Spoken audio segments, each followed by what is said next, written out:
श्रीहरिः लोकाभिरामं रणरङ्गधीरं राजीवनेत्रं रघुवंशनाथं कारुण्यरूपं करुणाकरं तं श्रीरामचंद्रं शरणं प्रपद्ये। मानस प्रेमी श्री रामचरितमानस में भगवान के स्वभाव वर्णन में आपका स्वागत है। पूर्व भाग में आपने कुंभकर्ण युद्ध एवं परम गति से लेकर के धर्म रथ वर्णन तक में स्वभाव वर्णन सुना। अब आज आगे लंका कांड में युद्ध के समय भगवान के स्वभाव का वर्णन है कि फिर श्री राम जी सबकी ओर देखकर गंभीर वचन बोले, हे वीरो, तुम सब बहुत ही थक गए हो, इसलिए अब मेरा और रावण का द्वंद्व युद्ध देखो। बहुरी राम सब तन चितई, बोले वचन गंभीर, द्वंद्व युद्ध देखहु सकल, श्रमित भये अति वीर। ऐसा कहकर श्री रघुनाथ जी ने ब्राह्मणों के चरणों में सिर नवाया और फिर रथ चलाया। अस कही रथ रघुनाथ चलावा, विप्र चरण पंकज सिरुनावा। रावण द्वारा चलाई गई अत्यंत भयानक शक्ति को आती देख और यह विचार कर कि मेरा प्रण शरणागत के दुख का नाश करना है, श्री राम जी ने तुरंत ही विभीषण को पीछे कर लिया और सामने होकर वो शक्ति स्वयं सहा ली। आवत देखी शक्ति अति घोरा, प्रणतारति भंजन पन मोरा। तुरत विभीषण पाछे मेला, सनमुख राम सह्यौ सोई सेला। त्रिचा सीता जी से कहती हैं कि परंतु प्रभु उसके हृदय में बाण इसलिए नहीं मारते कि इसके हृदय में जानकी आप बसती हैं। वे यही सोचकर रह जाते हैं कि इसके हृदय में जानकी का निवास है, जानकी के हृदय में मेरा निवास है और उधर में अनेकों भुवन हैं। अतः रावण के हृदय में बाण लगते ही सब भुवनों का नाश हो जाएगा।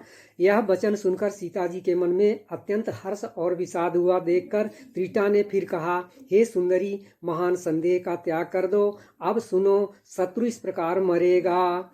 यहीं के हृदय बस जानकी, जानकी उर मम वास है। मम उदर भुवन अनेक, लागत बाण सब कर नाश है। सुनि बचन हरस विषाद मन, अति देखी पुनि त्रिजटा कहा। अब मरी रिपु यही विधि सुनहि सुंदरी, तजहि संशय महा। सिरों के बार बार काटे जाने से वह जब व्याकुल हो जाएगा और उसके हृदय से तुम्हारा ध्यान छूट जाएगा, तब सुजान अंतर्यामी श्री राम जी रावण के हृदय में बाण मारेंगे।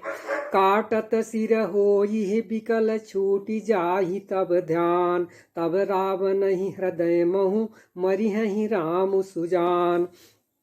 श्री रामचंद्र जी के स्वभाव का स्मरण करके जानकी जी को अत्यंत विरह व्यथा उत्पन्न हुई। राम सुभाव सुमिरि भय देहि, उपजी विरह बिथा अति तेहि। रावण बतपश्चात देवता स्तुति करते हुए कहते हैं कि हे कृपा के कंद, हे मोक्षदाता मुकुंद, हे राग द्वेष हर्ष शोक जन्म मृत्यु आदि द्वंद्वों के हरने वाले, हे शरणागत को सुख देने वाले प्रभो, हे दुष्ट दल को विदीर्ण करने वाले, हे कारणों के भी कारण, हे सदा करुणा करने वाले, हे सर्वव्यापक विभो, आपकी जय हो। देवता हर्ष भरे हुए पुष्प बरसाते हैं, घमाघम नगाड़े बज रहे हैं। रणभूमि में श्री रामचंद्र जी के अंगों ने बहुत से कामदेवों की शोभा प्राप्त की है। जय कृपा कंद मुकुंद द्वंद हरन शरण सुख प्रद प्रभो, खल दल विदारन परम कारण कारुणिक सदा विभो। सुर सुमन बर सही हरस संजुकुल, बाज दुंदु विगह गही, संग्राम अंगन राम अंग अनंग बहु शोभा लही। प्रभु श्री रामचंद्र जी ने कृपा दृष्टि की वर्षा करके देव समूह को निर्भय कर दिया। बानर भालू सब हर्षित हुए और सुखधाम मुकुंद की जय हो ऐसा पुकारने लगे। कृपा दृष्टि करी वृष्टि प्रभु, अभय किए सुर वृंद, भालू की सब हर्षे, जय सुख धाम मुकुंद। अब मंदोदरी रावण के वध के पश्चात कहती है कि दैत्य रूपी वन को जलाने के लिए अग्नि स्वरूप साक्षात श्रीहरि को तुमने मनुष्य करके जाना। शिव और ब्रह्मा आदि देवता जिनको नमस्कार करते हैं, उन करुणामय भगवान को हे प्रीतम तुमने नहीं भजा। तुम्हारा यह शरीर जन्म से ही दूसरों से द्रोह करने में तत्पर तथा पाप समूह में रहा। इतने पर भी जिन निर्विकार ब्रह्म श्री राम जी ने तुमको अपना निज धाम दिया, उनको मैं नमस्कार करती हूँ। जान्यो मनुज करि दनुज कानन दहन पावक हरि स्वयं। जहि नमत शिव ब्रह्मा निसुर पिय भजऊ नहीं करुणामयम।